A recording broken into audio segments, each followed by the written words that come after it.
Picture this. You're the most advanced species in the galaxy. Your empire spans thousands of star systems.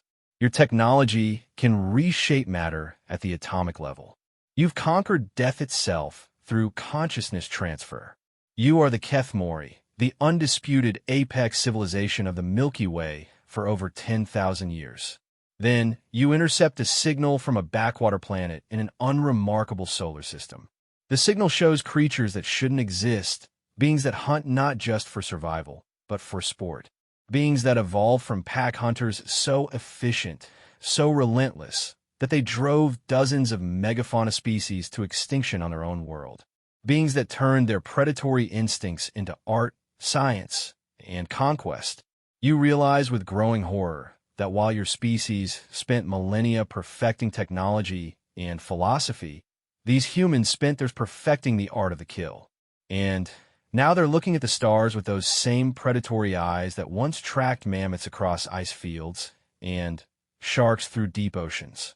The galaxy's food chain is about to be violently reorganized. And the humans? They call themselves Americans. They're coming to teach the universe what it really means to hunt. High Admiral Zethkar of the Kethmori Empire stood before the vast viewing screen of his flagship, the Eternal Dominion, watching the slow rotation of a blue-green planet that had just shattered everything he thought he knew about the galaxy. For the past 6 months, his xenobiology team had been analyzing transmissions from this world, and what they found defied every principle of evolutionary science the Kethmori had established over their 10,000-year reign as the galaxy's supreme civilization. The planet's inhabitants called it Earth, and they called themselves humans. More specifically, the dominant faction called themselves Americans, and they were unlike anything the galaxy had ever produced. "Show me the analysis again," Zethkar commanded, his 4 arms folding behind his elongated torso. His species had evolved from peaceful herbivores on a world where the greatest threat was seasonal fruit scarcity. Like most sapient species in the galaxy, the Kethmori had developed intelligence as a means of cooperation and resource management, not as a tool for hunting and killing. Chief Xenobiologist Morseth activated the holographic display, and the viewing chamber filled with 3-dimensional reconstructions of human anatomy, behavior patterns, and cultural analysis. The data painted a picture so alien that it made actual aliens look familiar by comparison. High Admiral, these creatures possess forward-facing eyes, predator eyes. Their muscle density is approximately 3 times that of our own, despite their seemingly compact frame. Their bone structure shows adaptations for pursuit hunting, with specialized heel bones for long-distance running and shoulder joints optimized for throwing weapons with lethal precision. Zethkar studied the rotating human model, noting the thick skull, the prominent jaw muscles, the way their hands seemed perfectly designed for gripping and manipulating tools of destruction. This could simply indicate they evolved from predatory ancestors. Many species have violent pasts, but develop peaceful civilizations. That's what we initially believed, sir. However, their cultural transmissions tell a different story. Unlike every other species we've encountered, humans never fully abandoned their predatory nature. They refined it, weaponized it, and turned it into the foundation of their civilization. The hologram shifted to display historical footage captured from human satellites and communication networks. Zethkar watched in fascination and growing dread as human history unfolded before him. Ancient humans pursuing massive beasts across frozen tundra with nothing but pointed sticks. Roman gladiators fighting to the death for entertainment. Medieval knights engaging in brutal combat sports called tournaments. Modern humans gathering in massive arenas to watch combat sports, their faces painted in tribal colors as they cheered for violence. They never stopped hunting, Morseth continued. When they ran out of large predators on their world, they began hunting each other. When that became socially unacceptable, they created artificial hunting scenarios, what they call sports, military exercises, and competitive gaming. Their entire entertainment industry is built around simulated conflict, predation, and territorial dominance. The next series of images showed human military forces in action.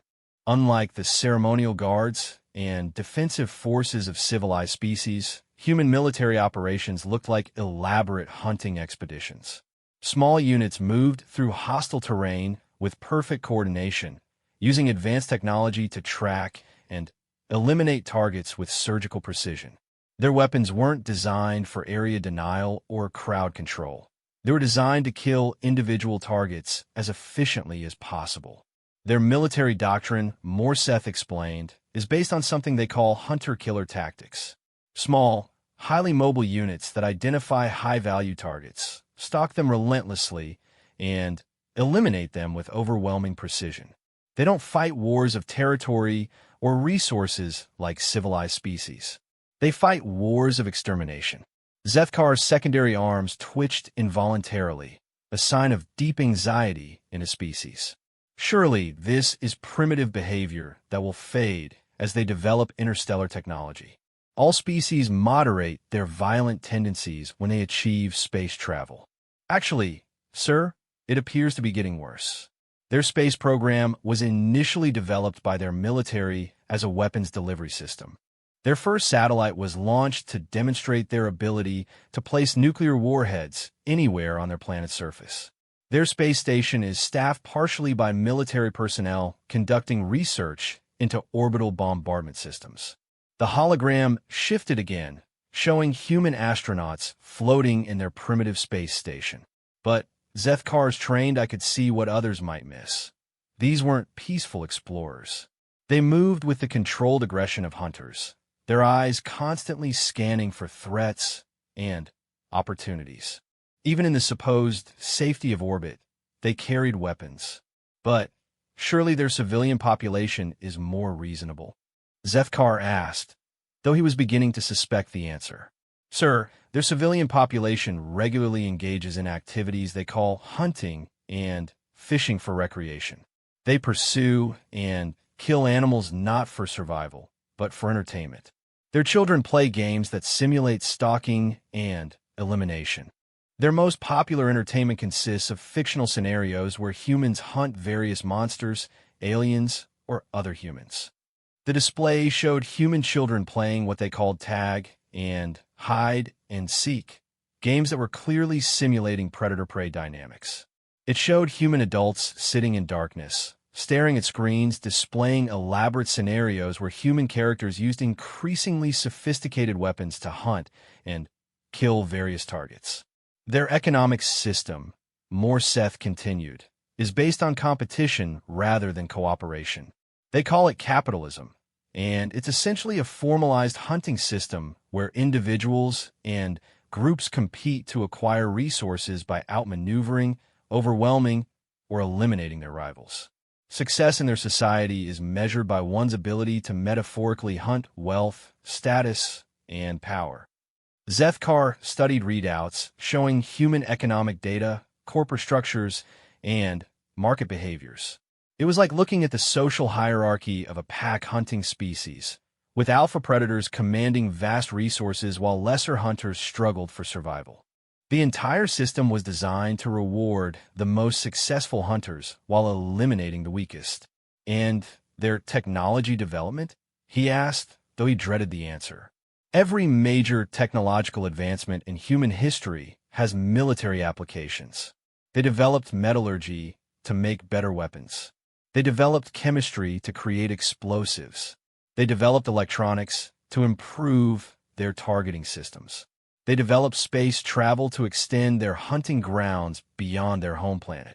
The hologram showed the progression of human weapons technology, from simple spears to guided missiles capable of tracking individual targets across continents. Each advancement represented a new evolution in their ability to hunt and kill more effectively. Sir, Morseth said quietly, we've analyzed their recent space transmissions, and they're not planning peaceful exploration missions. They're planning hunting expeditions. They've identified several worlds they believe might contain what they call big game, large, dangerous creatures they can hunt for sport. They're literally planning to travel to other worlds to kill things for entertainment. Zethkar felt a chill run through his body. The Kethmori Empire controlled over 3,000 systems, each containing worlds full of peaceful herbivorous species that had never faced apex predators. Most had evolved in the absence of any significant threats, developing into gentle, cooperative civilizations focused on philosophy, art, and scientific advancement. "Show me their weapons capabilities," he commanded. The hologram displayed an array of human weaponry that made Zethkar's blood run cold. These weren't the elegant energy weapons of civilized species, designed for precise defensive applications.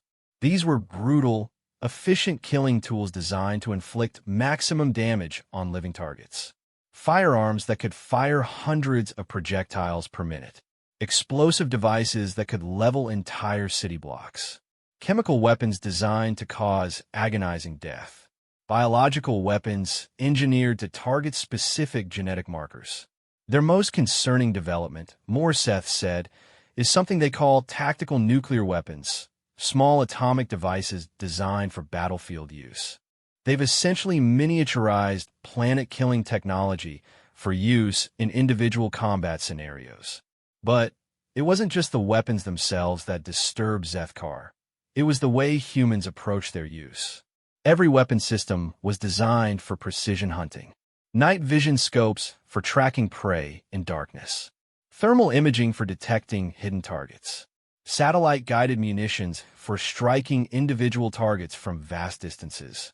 Sound suppressors for killing silently. Each innovation represented another step in the evolution of the perfect predator.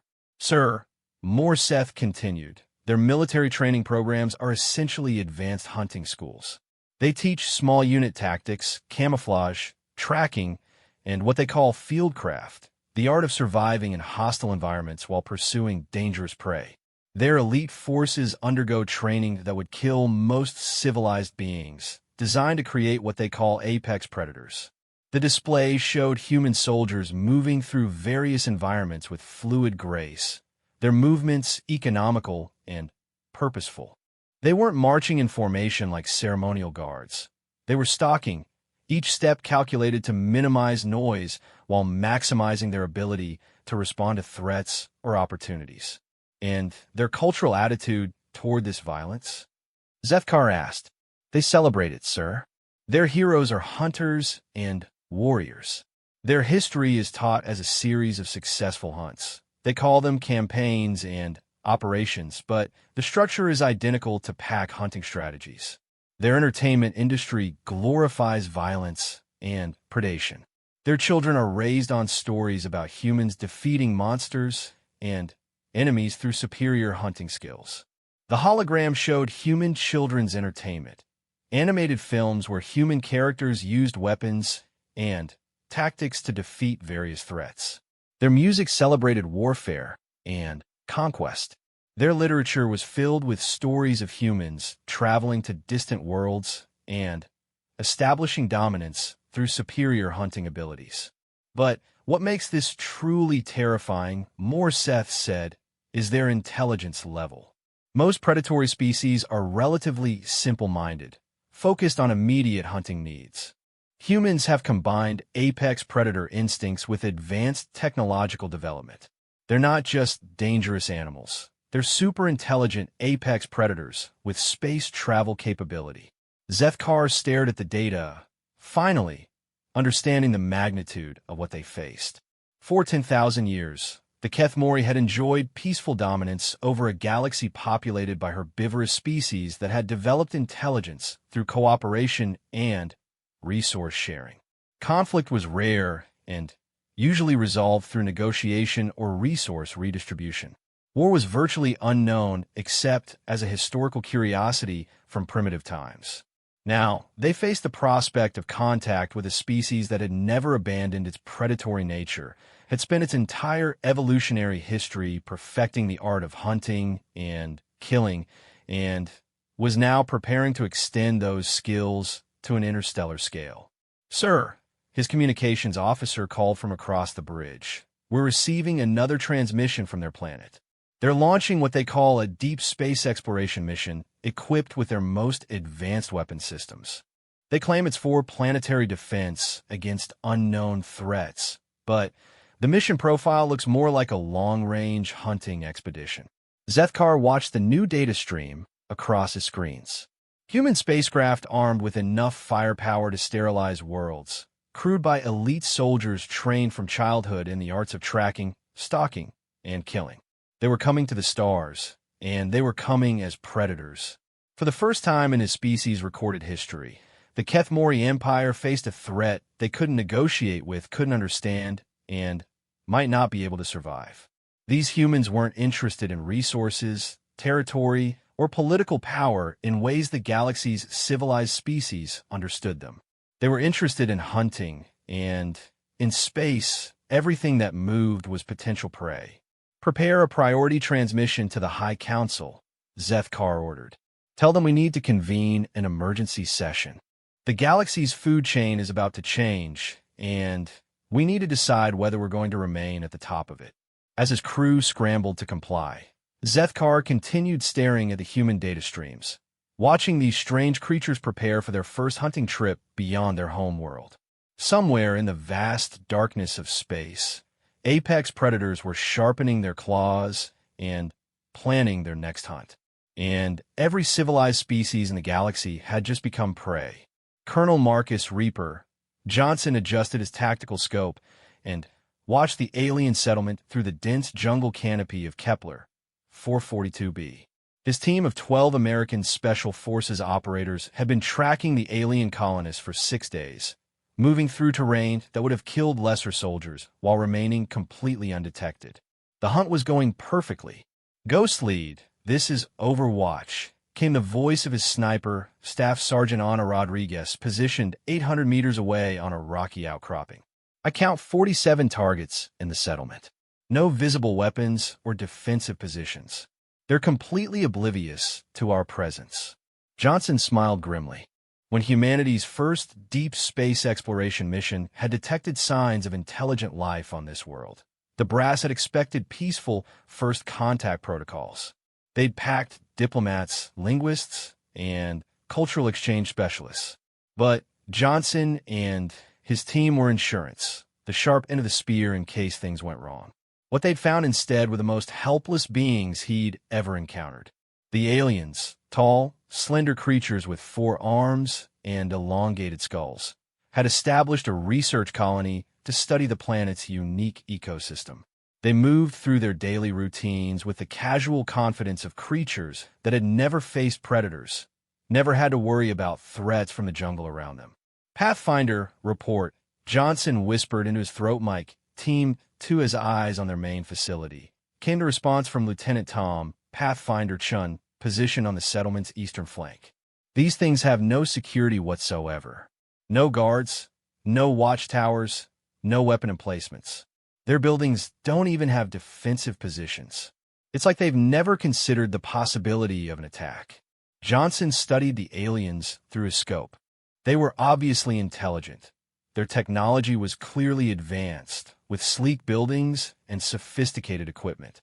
But they moved like prey animals, focused entirely on their research tasks, completely unaware that apex predators were studying their every movement from the surrounding jungle. The mission brief had been simple: observe, assess, and establish humanity's position in the galactic food chain. After 6 days of surveillance, Johnson's assessment was clear. These aliens were sheep, and humans were wolves. Target analysis complete, reported Sergeant First Class David Tracker Wilson, Johnson's intelligence specialist. They're called Kethmori. Advanced technology, peaceful society, no military capability we can detect. Their ships aren't armed. They're basically flying research stations. Their communication protocols suggest they've never encountered hostile contact. Through his earpiece, Johnson heard the voice of Admiral Sarah Mitchell, commander of the human expedition fleet currently positioned in the system's outer asteroid belt. Ghost Lead, this is actual. What's your tactical assessment? Admiral, these aliens are sitting ducks, Johnson replied quietly. They have advanced technology, but zero combat capability. No weapons, no security, no tactical awareness. If this is representative of galactic civilization, then humans just became the apex predators of local space. There was a pause before the Admiral responded. Understood. Initiate first contact protocols. Let's see how they respond to meeting real predators.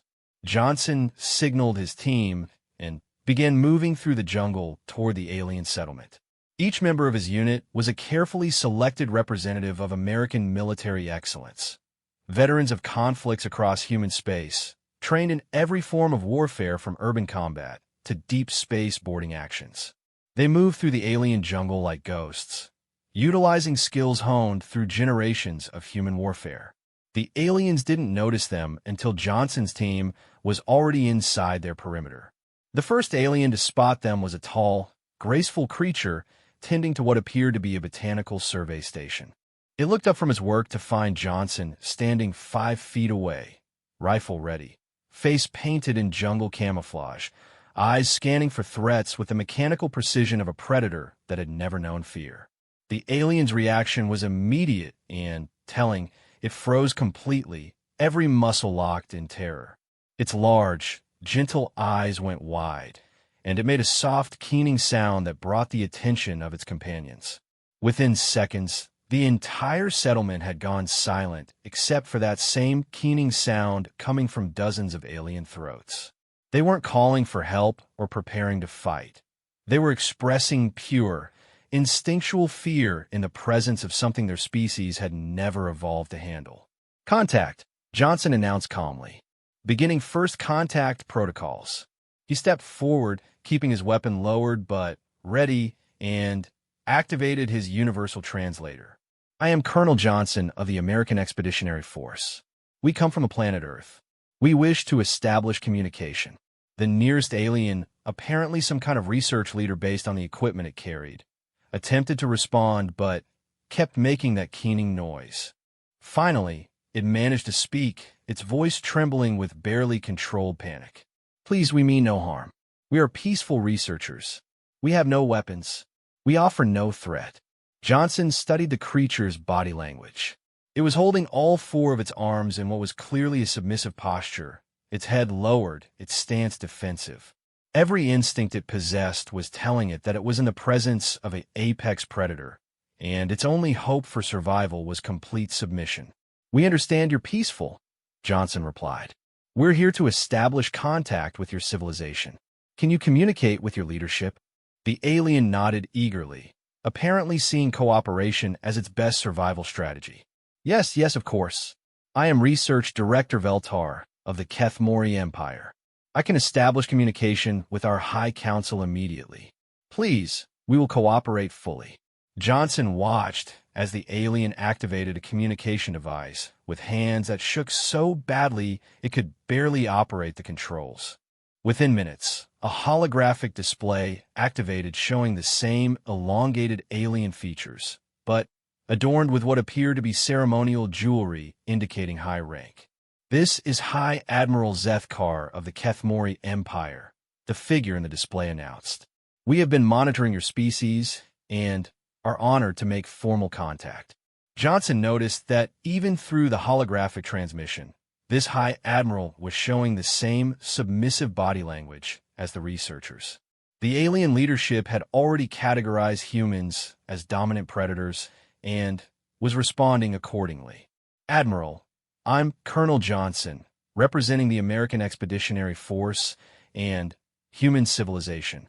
We're interested in establishing formal diplomatic relations. Of course, Zethkar replied quickly. The Kethmori Empire controls over 3,000 star systems and represents 47 different species. We would be honored to welcome humanity into the galactic community. Johnson smiled, though his face paint and tactical gear probably made the expression look more predatory than friendly. That's generous. What would membership in your empire entail? Well, typically new species are integrated gradually into our administrative structure. They're assigned peaceful worlds suitable for their biology, provided with advanced technology to improve their quality of life, and invited to participate in our collective scientific and cultural advancement programs. And in exchange? In exchange, they contribute to the common good through specialized skills, cultural knowledge, and participation in our collective decision-making processes. All species are equal within the Empire, working together for mutual benefit. Johnson exchanged glances with his team. Lieutenant Shun was grinning behind his face paint. They were dealing with a civilization that had no concept of power dynamics based on predatory capability. The Kethmori were offering to integrate apex predators into a society of prey animals and treat them as equals. That sounds interesting, Johnson replied. But I think there might be some fundamental differences in how our species approaches interstellar relations. Humans tend to prefer more competitive social structures. Admiral Zethkar's image flickered slightly, and Johnson could see confusion in the alien's large eyes. Competitive? Could you explain what you mean? In human society, individuals and groups compete for resources, territory, and dominance. We establish hierarchies based on who's most effective at acquiring and defending resources. It served us well in our development as a spacefaring civilization. The silence that followed was telling. Finally, Zethkar spoke again, his voice carefully controlled. Are you saying that human society is based on conflict? Not conflict exactly. Competition. The strong prosper, the weak adapt or fail. It drives innovation, efficiency, and expansion. We found it's an excellent way to ensure that the most capable individuals and groups control resources and make decisions. Johnson could see the alien leader struggling to process this information. In the background of the holographic transmission, he could see other aliens moving around frantically, apparently responding to some kind of emergency alert. Colonel Johnson, Zethkar said slowly, when you say the strong prosper, are you referring to physical strength? Military capability? Among other things, yes. Humans have always believed that the ability to defend your resources and territory is a fundamental requirement for prosperity. Our most successful individuals and nations are typically those with the best strategic and tactical capabilities. Veltar, the research director standing next to Johnson, made that keening sound again and took several steps backward. The other researchers in the settlement were slowly retreating toward their buildings, though they clearly didn't want to make any sudden movements that might be interpreted as threatening. Colonel, Admiral Zethkar said carefully, are you saying that human civilization is militaristic? Johnson considered his response. These aliens clearly had no framework for understanding predatory societies. They'd spent so long as the dominant species in a galaxy of herbivores that they couldn't comprehend the concept of apex predators with space travel capability. Admiral, humans are practical. We understand that the universe can be dangerous, and we prepare accordingly. Our society rewards those who are best at protecting our species and expanding our capabilities. We found that a strong military is essential for maintaining peace and security. He paused, watching the alien's reaction. From what we've observed, your empire seems to have been very fortunate in encountering only peaceful species. But the universe is a big place, and not every species may share your cooperative philosophy. The holographic image of Admiral Zethkar flickered again, and Johnson could see panic beginning to replace confusion in the alien's expression. Colonel, are you suggesting that humans are warlike? I'm suggesting that humans are prepared for any eventuality. We hope for peace, but we're ready for war. We seek cooperation, but we're capable of competition. We prefer negotiation, but we're equipped for confrontation. Sergeant Rodriguez's voice came through his earpiece. Ghost Lead, I'm seeing a lot of activity around their ship. Looks like they're preparing for emergency departure. Johnson wasn't surprised.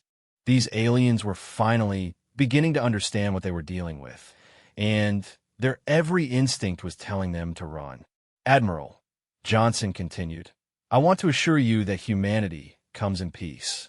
We're not looking for conflict, but we're looking for our place in the galactic community, and that place will be determined by our capabilities, not just our intentions. What are your capabilities? Zethkar asked, though he clearly dreaded the answer. Johnson smiled again. Admiral, humans have been the apex predators on our home world for thousands of years. We've never encountered a challenge we couldn't overcome through superior tactics, better technology, or more effective strategy. We've brought those same capabilities to space. He gestured to his team, all of whom were clearly visible as heavily armed, technologically advanced warriors who moved with the fluid confidence of predators at the top of their food chain. We have ships designed for combat, soldiers trained for warfare, and weapons capable of destroying anything that threatens us. But we prefer to use those capabilities to protect our friends rather than defeat our enemies. The implication was clear. Cooperation with humans meant protection from other threats, but opposition meant facing the most dangerous predators the galaxy had ever seen. Admiral Zethkar was quiet for a long moment. In the background, Johnson could hear alarms sounding and see aliens moving with urgent purpose. The Kethmori Empire was apparently mobilizing in response to humanity's first diplomatic contact. Colonel Johnson, Zethkar finally, said, "Would it be possible for us to arrange a more formal meeting? Perhaps our leaders could meet with your leaders to discuss the future relationship between our civilizations." "Absolutely," Johnson replied. "I think I'll be very productive. Humans are always interested in forming mutually beneficial relationships with other species." As the transmission ended, Johnson looked around at the alien settlement. The researchers had mostly disappeared into their buildings, though he could see them watching from windows and doorways. They were clearly terrified, but fascinated by their first encounter with apex predators. "Ghost lead to Overwatch," he said into his throat mic. "First contact complete. Assessment confirmed. We just became the apex predators of galactic civilization. These aliens are prey species trying to run a civilization designed for herbivores. They've never faced anything like us." "Copy that, Ghost Lead. How did they respond to learning about human capabilities?" Johnson watched as the alien research ship began powering up for emergency departure, its crew clearly desperate to put distance between themselves and the dangerous predators that had just walked out of their nightmares. "They're terrified, Admiral, but they're also intelligent enough to understand that cooperation is their best survival strategy. I think we're about to become the galaxy's apex predators by default." As his team melted back into the jungle to observe the aliens' departure, Johnson reflected on what this first contact meant for humanity. They'd just learned that the galaxy was populated by peaceful herbivores who had never faced apex predators. Human civilization, built on 10,000 years of warfare, competition, and predatory excellence, was about to encounter a universe full of prey. The hunting season was about to begin, and Americans were the most experienced hunters in the galaxy. The massive space station designated neutral ground hung in the void between star systems, its gleaming hull reflecting the light of distant suns. Built specifically for this unprecedented gathering, it represented the combined technological efforts of 47 different alien species, all members of the Kethmori Empire. Today, it would host the first formal diplomatic summit between the galactic community and humanity. President Rebecca Iron Wolf Harrison of the United States of America stood in the observation deck of the USS Predator, the most advanced warship in the American fleet, watching the alien station grow larger as they approached. Her nickname hadn't been earned in politics. Before becoming commander-in-chief, she'd been Colonel Harrison, commander of the most elite special forces unit in human history. She understood power, respected strength, and had never backed down from a challenge. "Madam President," said General Patricia Stone, chairman of the Joint Chiefs of Staff, "the alien delegation includes representatives from all 47 species in their empire. Intelligence suggests they're hoping to present a united front to discourage any human aggressive tendencies." Harrison smiled coldly. "General, they still don't understand what they're dealing with. They think this is about aggression. It's not. It's about establishing the natural order." She turned to study the tactical displays showing the alien fleet. Dozens of ships surrounded the neutral station, sleek elegant vessels that were clearly designed for exploration and research rather than warfare. Even their largest ships showed no weapon signatures, no defensive capabilities, no signs that their builders had ever considered the possibility of combat in space. Any intelligence on their negotiation strategy? Harrison asked. Yes, ma'am, replied Director James Bloodhound Kane of the CIA, a man whose career had been built on hunting down America's enemies in the darkest corners of the world. They plan to offer humanity membership in their Galactic Confederation as equal partners. They're hoping to integrate us into their peaceful collective decision-making structure, and they think that will satisfy us. They have no framework for understanding dominance-based societies, Madam President. Every species in their empire evolved as cooperative herbivores. The concept of apex predators seeking to establish territorial dominance is completely alien to them. Harrison nodded and looked at her delegation. Each member had been carefully selected to represent different aspects of American excellence. Secretary of State Michael Hawk Rodriguez was a former Marine colonel who'd later earned advanced degrees in international relations and strategic studies. Defense Secretary Janet Viper Williams had commanded carrier groups before moving into defense policy. Secretary of Commerce David Tracker Kim had built America's most successful interstellar shipping corporation using principles derived from military logistics and strategic planning. Each one was a predator who'd learned to hunt in their respective fields, and each one understood that this summit wasn't about negotiation. It was about establishing humanity's position at the top of the galactic food chain. Remember, Harrison addressed her team, we're not here to join their peaceful little collective. We're here to show them the new reality. The galaxy has apex predators now, and they need to understand what that means. The Predator docked with the alien station using American technology that was deliberately intimidating. Instead of the gentle, organic docking procedures the aliens used, the American ship locked on with mechanical precision and audible force, making it clear that human technology was built for control rather than harmony. As they entered the station, Harrison was struck by the differences in design philosophy. The alien architecture was flowing and organic, designed to promote calm contemplation and peaceful interaction. Soft lighting, curved walls, and open spaces created an atmosphere of serene cooperation. The humans, by contrast, moved through this peaceful environment like predators entering unfamiliar territory. Their movements were controlled and purposeful, their eyes constantly scanning for potential threats or tactical advantages. Even in dress uniforms, they carried themselves with the unconscious confidence of beings that had never met anything they couldn't defeat. The main conference chamber was vast, with seating arranged in concentric circles around a central discussion area. Representatives from 47 different species were present, all showing variations of the same basic herbivore body plan: tall, slender, with large eyes and delicate features. They moved with the graceful efficiency of creatures that had never needed to fight for survival. When the human delegation entered, the effect was immediate and dramatic. Conversation stopped. All eyes turned to track the new arrivals.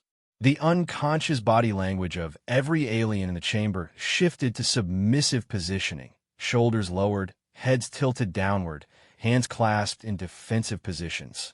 High Admiral Zeth Carr rose from his position at the center of the chamber, his forearms spread in what was clearly meant to be a welcoming gesture. President Harrison, on behalf of the Kethmori Empire and all our member species, welcome to neutral ground. We are honored by your presence. Harrison stepped forward, and her movement demonstrated the fundamental difference between predator and prey. Where the aliens moved with flowing grace, she moved with controlled power, each step calculated for maximum efficiency and tactical positioning. She wasn't walking to the center of the chamber. She was taking control of it. Admiral Zeth Carr, thank you for hosting this summit. The American people are interested in establishing productive relationships with galactic civilization. As she spoke, Harrison noticed the aliens' reactions to her voice. Unlike their own melodious, harmonious tones, Her voice carried the controlled authority of someone accustomed to giving orders that would be followed without question. It was the voice of an apex predator, and every prey instinct in the chamber was responding accordingly. President Harrison Zethkar continued, "We have prepared a comprehensive proposal for human integration into our galactic community. We believe humanity would find great satisfaction in joining our cooperative confederation." "I'm interested in hearing your proposal," Harrison replied. "But first, I'd like to understand something. In 10,000 years of galactic civilization, have any of your species ever encountered competition?" The question hung in the air like a challenge. Harrison could see confusion rippling through the alien delegation. They literally didn't understand what she was asking. "Competition?" asked Ambassador Felnara of the Velmori, a species of elegant beings with crystalline features. "Could you clarify what you mean?" Harrison smiled, and the expression made several aliens unconsciously step backward. On Earth, different species compete for resources, territory, and survival advantages. The most successful species thrive, while the less successful adapt or become extinct. This competition drives evolution, innovation, and expansion. Has your galactic civilization experienced anything similar? The silence that followed was telling. Finally, Admiral Zethkar responded with obvious discomfort.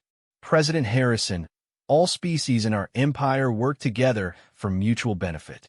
We share resources according to need, allocate territory based on biological requirements, and make decisions through collective consensus.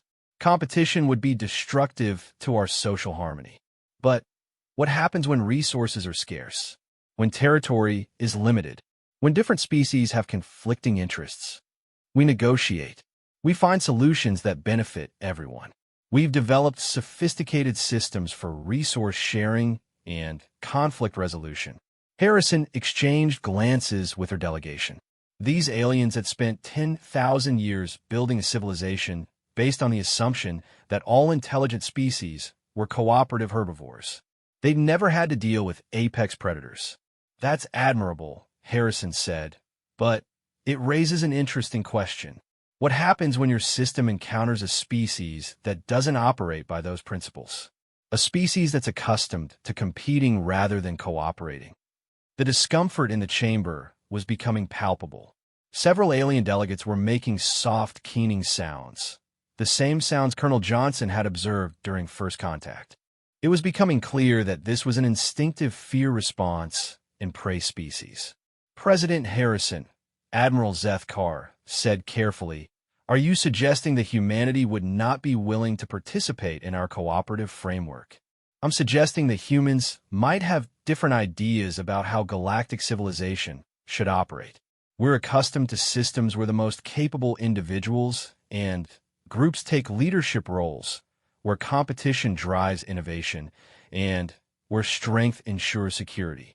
Ambassador Korthani of the Zephyrian Collective, a species of ethereal beings that seem to float rather than walk, spoke up with obvious concern. "But such a system would create winners and losers. Our civilization is based on ensuring that all species prosper together. And what if some species are naturally better at prospering than others?" Harrison asked, "What if some species have capabilities that make them more effective at solving problems, defending territory, or expanding into new regions?" The question struck at the heart of the aliens' worldview. Their entire civilization was built on the assumption that all species were fundamentally equal in capability and motivation. The idea that some species might be naturally more dominant than others was completely outside their experience. Secretary of State Rodriguez stepped forward. "Admiral, let me share some information about human capabilities that might help clarify our position." He activated a holographic display showing human military technology, economic systems, and expansion capabilities. The images showed advanced starships designed for combat, weapons systems capable of planetary bombardment, and strategic systems built around the principle of overwhelming superiority. Human civilization has developed along different lines than your galactic empire, Rodriguez explained. We faced constant challenges that required military solutions, competitive economic systems, and aggressive expansion strategies. These challenges have made us very effective at what we do. The alien delegates studied the display with growing alarm.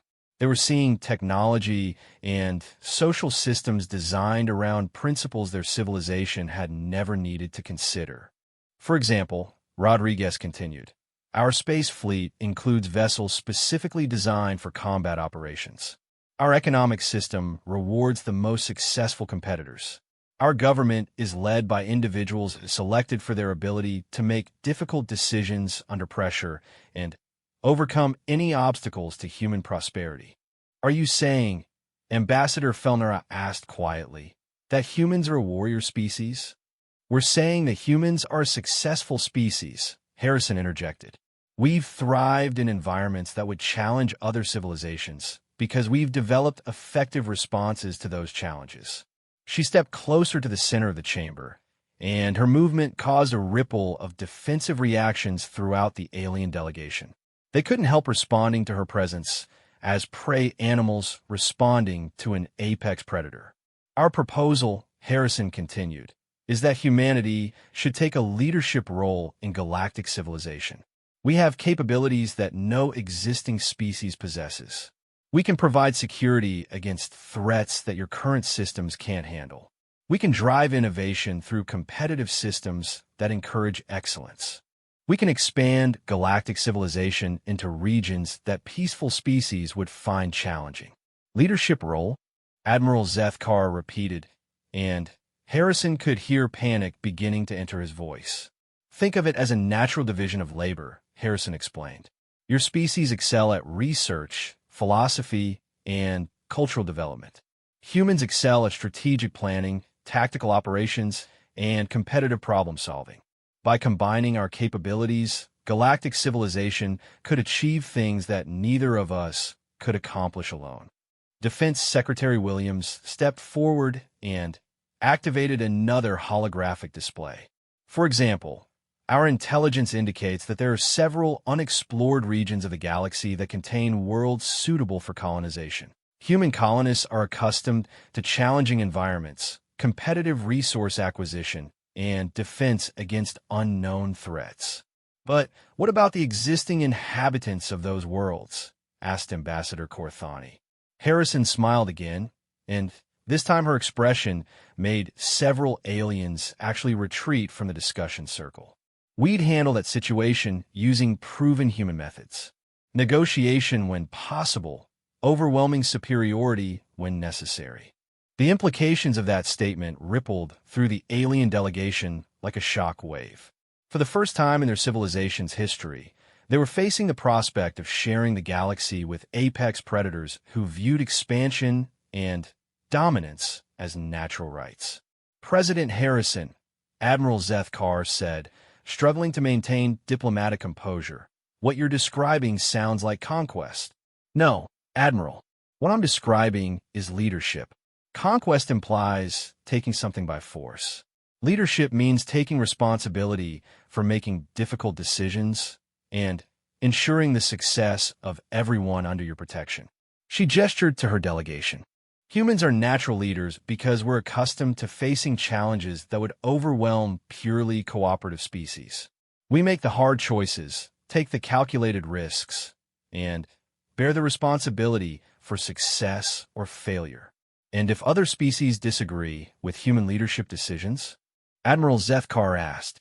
Harrison's answer was delivered with the cold certainty of someone who'd never doubted their own capabilities. "Admiral, in our experience, the most successful species are usually the ones that make the best decisions. We're confident that other species will see the benefits of human leadership once they observe our results." The chamber fell into complete silence except for the soft keening sounds that were now coming from multiple alien delegations. They were finally beginning to understand what first contact with humanity really meant. The peaceful galactic order they'd maintained for 10,000 years was about to be replaced by something they'd never imagined. Harrison looked around the chamber, meeting the eyes of each alien delegate. Every one of them looked away, unable to maintain eye contact with an apex predator. "Gentlemen," she said, her voice carrying the quiet authority of absolute certainty, "the galaxy has new management. We can do this the easy way or the hard way. But one way or another, humanity is going to take its rightful place at the top of the galactic food chain. The age of prey species ruling the galaxy was over. The era of human dominance was about to begin. 6 months after the diplomatic summit, the galaxy was transforming in ways that its ancient civilizations could never have imagined. From his command center, aboard the orbital fortress American Eagle positioned above the Kethmori homeworld, Fleet Admiral Jackson, Warhawk, Morrison surveyed the reports streaming in from across human-controlled space. What had once been the peaceful Kethmori Empire was rapidly becoming the foundation of something unprecedented in galactic history, an interstellar civilization run by apex predators. The transformation hadn't required the massive military campaign that many human strategists had predicted. Once the galactic species understood what they were dealing with, most had simply submitted. Billions of years of evolution had programmed them to recognize apex predators and respond with instinctive submission. Humans didn't need to conquer them. They just needed to demonstrate their predatory superiority, and the prey species naturally fell into line. "Admiral," called Commander Sarah Bloodhound Chun, Morrison's intelligence chief, "we have the weekly status reports from all sectors. The integration process is proceeding ahead of schedule in most regions." Morrison studied the tactical displays showing human control expanding across thousands of star systems. Each system was now managed by small teams of American administrators backed by elite military units. They didn't need large occupation forces. The local alien populations were naturally cooperative with obvious apex predators. "What's our current coverage?" Morrison asked. 85% of former Kethmori space is now under direct American administration. The remaining 15% consists of remote systems that haven't been contacted yet. No resistance has been encountered anywhere. Morrison nodded, unsurprised. The aliens weren't resisting because they literally couldn't resist. Every instinct their species possessed told them to submit to stronger predators and hope for protection rather than destruction. Status report from the Velmori sector. Commander Chun activated a holographic display showing a star system where tall, crystalline beings had once maintained one of the galaxy's most advanced research facilities. Now it served as a prototype for the new order humanity was establishing. Colonel Martinez reports excellent progress. The Velmori have accepted human leadership and are exceeding production quotas in all categories. Their research output has increased by 300% since we implemented competitive performance metrics. Morrison smiled. The aliens were discovering that predator-managed systems were far more efficient than their previous cooperative arrangements.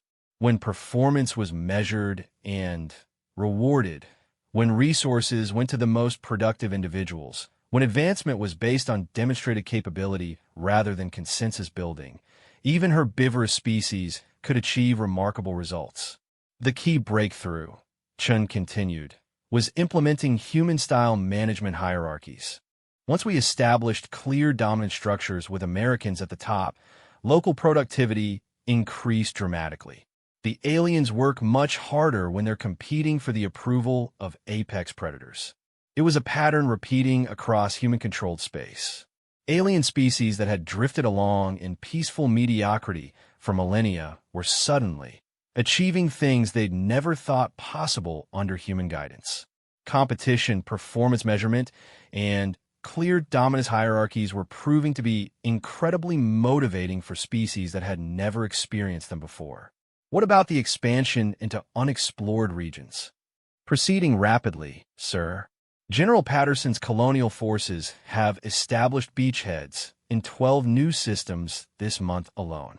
The aliens are amazed by our expansion rate. Morrison pulled up the expansion reports and studied the data. Human colonial operations were unlike anything the galaxy had seen before. Where alien species spent decades carefully studying potential colony worlds and building consensus for settlement, humans simply identified suitable targets and took them. Advanced scouts secured the area, construction teams built defensive positions and infrastructure, and colonists arrived ready to defend their new territory against any threats. The speed and efficiency of human expansion was shocking alien species who had never considered that colonization could be approached as a military operation. They watched in amazement as humans turned uninhabitable worlds into thriving colonies within months using techniques derived from centuries of military engineering experience. "Sir," Chun said, highlighting a particular sector on the display, "we're getting interesting reports from the frontier regions. Our expansion scouts are encountering evidence of other civilizations beyond Kethmori space." Morrison focused on the new data. "Other civilizations? What kind?" "Unknown, sir. But the preliminary evidence suggests they might not be herbivorous species like the Kethmori. Some of the worlds we're encountering show signs of conflict, territorial disputes, and resource competition." Morrison felt a familiar thrill of anticipation.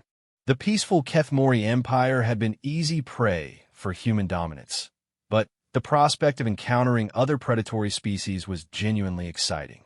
Humans had evolved through competition with dangerous opponents, and they performed best when facing real challenges. "Any signs of advanced technology or military capability?"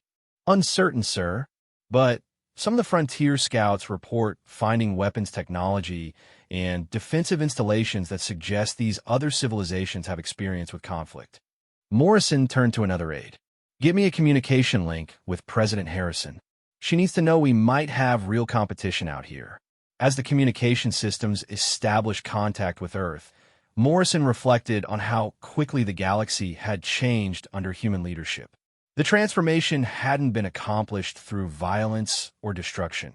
It had been achieved through the simple demonstration of superior capability and natural dominance. President Harrison's image appeared on the main display, showing her in the Oval Office with the alien landscape of Kepler 442b visible through the windows. She'd established a second White House on humanity's first interstellar colony, symbolizing America's commitment to galactic expansion. "Admiral Morrison," Harrison said, "what's the status of our expansion operations?" "Madam President, human control is now established across the majority of what used to be Kethmori space.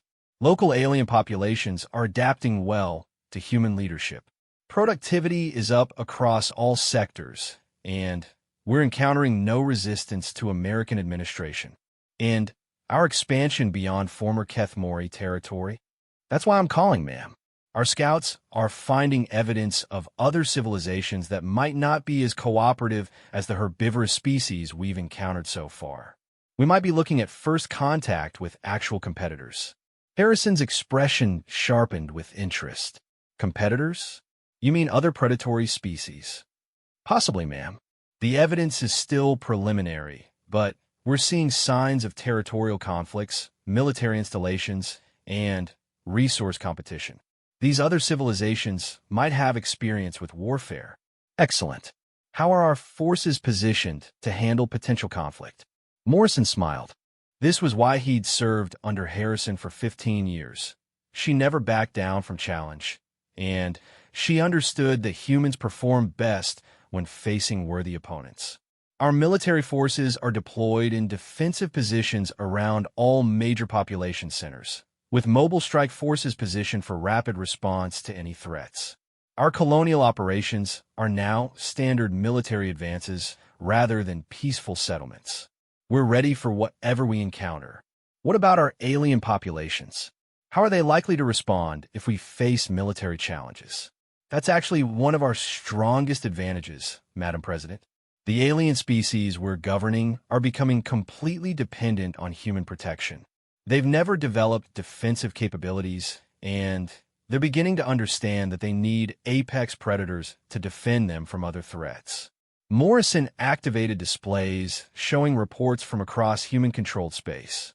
On world after world, alien populations were requesting increased human military presence, asking for training in human defensive techniques, and volunteering to support human military operations.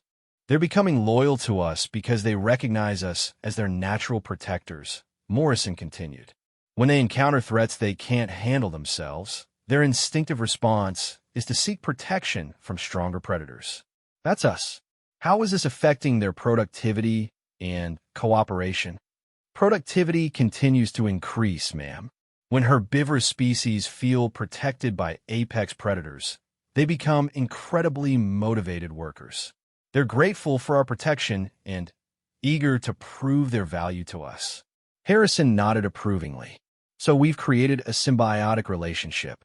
We provide protection and leadership. They provide specialized labor and resources. Exactly, ma'am.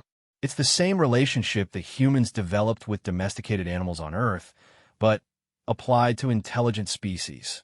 We're the guardians and decision-makers. They're the productive specialists working under our protection. The comparison was apartment alien species under human protection were displaying many of the same behaviors as domesticated animals. Increased productivity, dependency on human guidance, and fierce loyalty to their protectors. The herbivorous aliens were naturally suited for life under predator protection, and humans were naturally suited for the role of protective overlords. What about our expansion into regions controlled by these other civilizations? That's where things get interesting, ma'am. If we're dealing with other predatory species, we might face actual military resistance for the first time. This could be our chance to test human capabilities against real competition. Harrison's smile was predatory. Admiral, Americans didn't become the world's dominant military power by avoiding challenges. If there are other predator species out there, it's time to show them why humans evolved to be apex predators. What are your orders for contact protocols with potentially hostile civilizations? Standard American diplomatic procedures.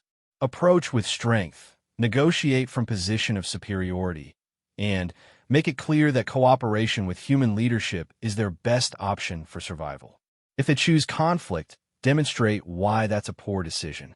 Morrison understood perfectly. The American approach to diplomacy had always been based on negotiating from a position of overwhelming strength. When dealing with potential competitors, the key was to establish dominance quickly and decisively, making resistance seem futile. Ma'am, what about our alien populations if we do encounter military conflict? They'll support us completely, Harrison said with confidence. Prey species always side with the strongest predators when threats emerge. They'll see conflict with other civilizations as proof that they need human protection more than ever. Morrison nodded. The president was right. Military challenges would only strengthen human control over their alien populations. Nothing motivated herbivorous species like the prospect of external threats that they couldn't handle themselves. Admiral, Harrison continued, I want you to prepare for expanded operations beyond our current territory. If there are other civilizations out there, it's time for them to learn about American capabilities. Yes, ma'am. How aggressive should our expansion be? As aggressive as necessary to establish human dominance. We're not just expanding into empty space anymore. We're potentially expanding into territory controlled by other apex predators. That requires a different approach. Morrison smiled grimly. Understood, Madam President. We'll show these other civilizations why Americans became the galaxy's apex hunters. As the communication ended, Morrison began issuing orders to his staff. The easy phase of human expansion was ending. The phase where they'd simply taken control of peaceful herbivorous species through demonstrations of natural dominance. Now, they were potentially entering a more challenging phase where they might face actual military resistance from other predatory species. But Morrison wasn't worried. Americans had spent their entire history facing and defeating challenging opponents. They'd evolved through competition with dangerous predators, built their civilization through warfare with rival human tribes, and dominated their home planet through superior military capabilities. If there were other apex predators in the galaxy, they were about to learn why humans had earned the title of Earth's ultimate hunters. The galaxy was big enough for multiple predator species, but it wasn't big enough for multiple apex predators. It was time to find out which species deserved to be at the top of the galactic food chain. The war had lasted exactly 72 hours. General Marcus Iron Eagle Thompson stood on the command bridge of the USS Apex Predator, humanity's most advanced dreadnought, watching the final enemy stronghold burn in the depths of space. The Drakmari Empire, the first genuinely militaristic civilization humans had encountered beyond Kethmori space, had boasted of controlling 300 systems through conquest and intimidation. They called themselves the ultimate hunters and claimed to be the galaxy's supreme predators. They had been wrong. General, reported Colonel Lisa Ghostwalker Kim, his tactical officer, enemy resistance has completely collapsed across all fronts. The Drakmari are requesting terms for unconditional surrender. Thompson studied the tactical displays, showing the devastation of what had been the galaxy's most fearsome military empire just 3 days earlier. The Drakmari were indeed predators, reptilian beings that had evolved from apex predators on a death world where survival required constant hunting and territorial warfare. They'd built their civilization on military conquest, expanding across 300 star systems by crushing any species that resisted their dominance. But they had never encountered anything like human military doctrine. "What's our casualty count?" Thompson asked. 14 wounded, no fatalities, came the response from his aide. Enemy casualties are estimated at over 40 million military personnel and complete destruction of their fleet. Thompson nodded grimly. The disparity wasn't surprising. It was the inevitable result of 10,000 years of different evolutionary pressures. The Drakmari had evolved as predators, but they'd evolved as individual hunters. Humans had evolved as pack hunters, and that fundamental difference had decided the war before the first shot was fired.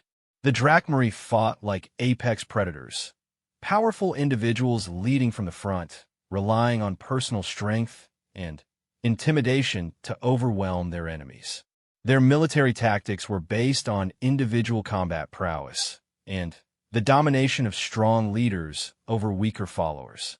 Humans fought like wolves, coordinated pack hunters who used superior tactics, overwhelming firepower, and perfect coordination to bring down prey much larger and stronger than themselves. Where the Drakmari relied on individual strength, humans relied on technological superiority and flawless teamwork. "Sir," Colonel Kim continued, "we're receiving reports from all theaters. The Drakmari military command structure has completely collapsed. Their entire civilization was built around the personal dominance of their strongest leaders, and once we eliminated those leaders, the rest of their forces simply surrendered." Thompson smiled at the tactical beauty of it. Human intelligence had correctly identified the Drakmari's fundamental weakness. Their entire society was based on dominance hierarchies where strong individuals controlled weaker ones through personal intimidation. Remove the apex individuals, and the entire structure collapsed like a house of cards. American forces had used precision strikes to eliminate Drakmari leadership while leaving their infrastructure and population intact. Stealth technology developed through decades of human warfare had allowed small teams to penetrate deep into enemy territory and eliminate key targets. Advanced surveillance systems had identified every important leader in the Drakmari hierarchy.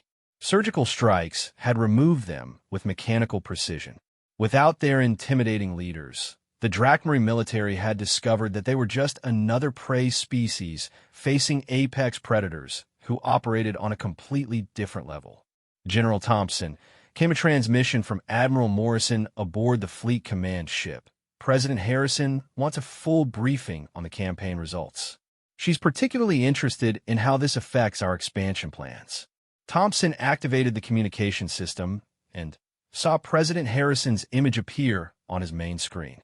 Behind her, he could see the gleaming skyline of New Houston, the capital city of humanity's first major interstellar colony. The backdrop served as a reminder that while they were conquering enemies, humans were also building the infrastructure for a galactic civilization. "Madam President," Thompson reported, "the Drakmari Empire has been completely neutralized. Enemy military forces have surrendered unconditionally, and their leadership structure has been eliminated. 300 star systems are now open for American administration. Casualties, minimal, mang. The enemy's tactical doctrine was completely inadequate for facing modern human military capabilities. They fought like individual predators, trying to intimidate their enemies into submission. We fought like a coordinated pack, bringing down large prey. Harrison nodded approvingly. What's the condition of their infrastructure and population? Infrastructure is intact, and population is largely unharmed. The Drachmari built their civilization around military conquest, so they have excellent transportation networks, communication systems, and industrial facilities. Their population consists mainly of conquered species who were held in line through intimidation rather than loyalty. Thompson pulled up demographic data showing the composition of the former Drachmari Empire. Like most galactic civilizations, it consisted mainly of herbivorous species that had been conquered and forced to serve predatory overlords. The difference was that these species had been living under brutal military occupation rather than the protective guidance humans provided. How are the conquered populations responding to human liberation? Very positively, ma'am. The species under Drachmari control were living in constant fear of their predatory overlords. They're viewing human forces as liberators rather than conquerors. They're eager to transfer their allegiance to more reasonable apex predators. Harrison smiled. So we've gained 300 systems plus their entire industrial and population base, while eliminating the only military threat we've encountered so far. Yes, ma'am. But more importantly, we've demonstrated to every species in local galactic space that human military capabilities are beyond anything they've previously encountered. Word of this campaign will spread rapidly throughout the galaxy. Thompson was right about the psychological impact. The Drachmari have been famous throughout local space as the galaxy's most dangerous military power. Every species within 1,000 light-years had heard of their conquests and feared their expansion. The fact that humans had destroyed them in 72 hours would establish American military supremacy beyond any possibility of challenge. What about other potential threats? Any intelligence on additional hostile civilizations? Our expansion scouts are reporting contact with several other military empires beyond Drachmari space. The good news is that none of them appear to be as advanced as the Drachmari were.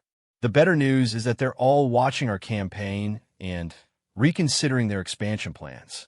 Colonel Kim activated displays showing intelligence reports from across the galactic frontier. Multiple civilizations that had been planning aggressive expansion were suddenly focusing on defensive preparations instead.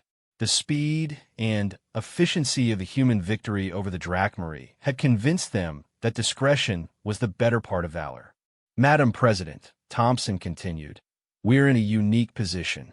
Our victory over the Drachmari has established human military superiority throughout this region of the galaxy. Other predator species are backing down, and herbivorous species are actively seeking human protection. It was true.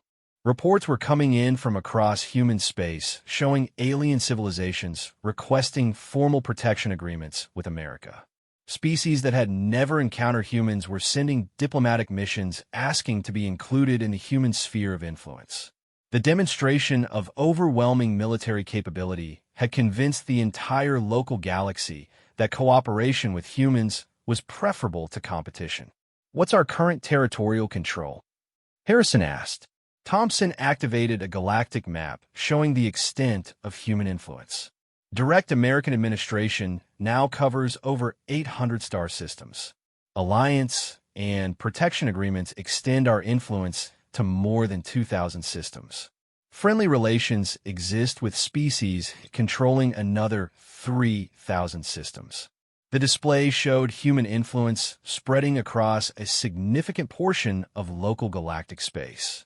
Where the peaceful Kethmori Empire had controlled 47 species across a few thousand systems through cooperative agreements, American influence now extended across hundreds of species and thousands of systems through a combination of military superiority and protective relationships. And our expansion rate? Accelerating, mom. With former Drachmary systems now available for settlement and alien species actively seeking human protection, we're opening new territories faster than our colonial operations can fill them. Harrison studied the expansion projections. How long until we control this entire galactic region? At current rates, complete American hegemony over local space could be achieved within 5 years. But we may not need direct control. Our influence is spreading faster than our ability to administer new territories. Species are voluntarily accepting human leadership without requiring military occupation. It was an unprecedented situation in galactic history. Humans have become so obviously superior as apex predators that other species were seeking their protection and guidance without being forced to submit. The combination of overwhelming military capability and effective governance was creating a galactic civilization where human leadership was seen as beneficial rather than oppressive. General, Harrison said, "What's your assessment of our position compared to Earth's historical empires?" Thompson considered the question carefully. "Madam President, this exceeds anything in human history. The British Empire at its peak controlled about 25% of Earth's landmass and population. American influence now extends across thousands of star systems and hundreds of species. We're not just building the largest empire in human history. We're building the largest empire in galactic history." The comparison was sobering. Humans had gone from a single planet to galactic dominance in less than 2 years. Their natural advantages as apex predators, combined with advanced technology and superior military doctrine, had made them unstoppable in a galaxy populated mainly by herbivorous species. What about long-term sustainability? Can we effectively govern an empire this size?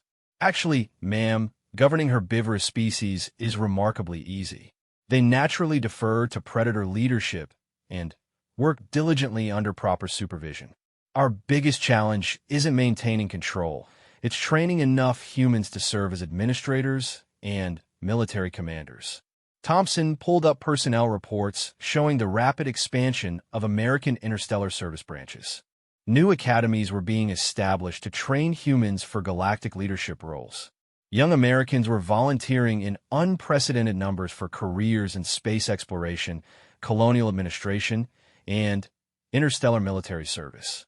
"The alien species we govern are highly productive under human leadership," Thompson continued. "They're grateful for protection from external threats and motivated to prove their value to their human protectors. Most systems we control are showing dramatic improvements in productivity, innovation, and quality of life." It was the perfect symbiotic relationship. Humans provided the strategic planning, military protection, and decisive leadership that herbivorous species needed to thrive. In return, alien species provided specialized skills, industrial capacity, and loyal service that enabled human expansion across the galaxy. "General Thompson," Harrison said, "you and your forces have just established humanity as the undisputed apex predators of galactic civilization. The galaxy has new management, and every species in local space now understands that Americans are at the top of the food chain."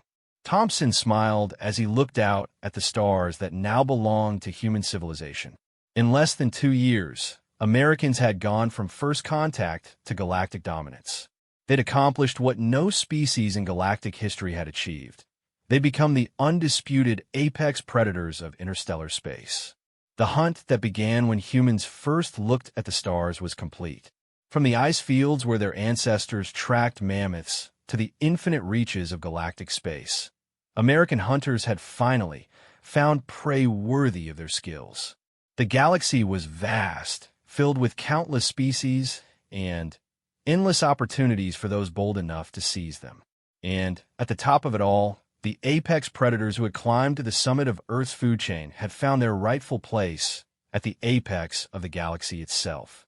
The universe was a hunting ground, and Americans had just become its ultimate hunters. In the deepest reaches of space, on worlds yet unexplored, Other civilizations watched the rise of human dominance with a mixture of fear and fascination.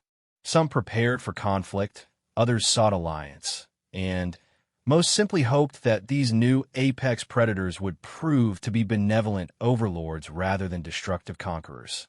But one thing was certain throughout the galaxy. The age of herbivorous civilizations ruling through peaceful cooperation was over.